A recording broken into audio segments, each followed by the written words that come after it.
Welcome back. As KVOA celebrates 70 years in television, we wanted to take a look at the stories that impacted our lives and changed our community over the years. Today, we wrap up our look back at what we are calling the big stories in southern Arizona. News 4 Tucson's Robbie Reynold reflects on a mass tragedy that truly tested the resolve of our community. January 8th, 2011, a date that Tucsonans will never forget. It was in this Safeway parking lot that a gunman opened fire on a crowd of people.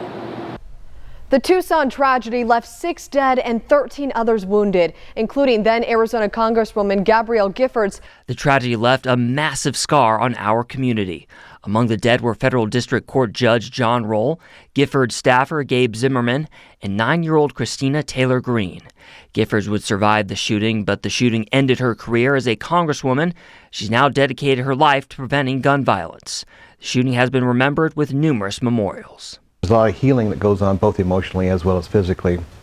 And I think I'm about at the maximum stage of recovery physically. I still have a problem with my left leg. I have no feeling below the knee and I wear a brace all the time. But, you know, life is good. I'm a very fortunate man. I was allowed to live after almost dying 2 or 3 times. On Saturday, they announced the indictment of the man they believe is responsible for both murders, 36-year-old Christopher Clements. The Christopher Clements case is one of the most recent major events to hit southern Arizona.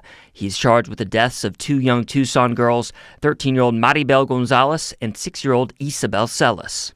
Clements was convicted for the death of Gonzalez and sentenced to life in prison. A mistrial was declared the first time he was tried in the Celis case last year, and now we are awaiting a second trial. And finally, the Bighorn Fire. In 2020, nearly 120,000 acres in the Santa Catalina Mountains were scorched. Flames burned for more than a month and led to numerous evacuations.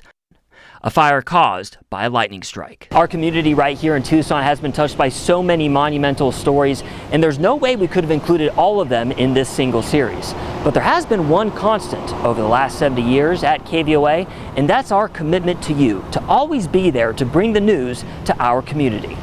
From downtown, Robbie Reynold, News 4 Tucson. Thank you, Robbie. And for more exclusive content you won't see here or anywhere else, just head to our website, kvoa.com/70years.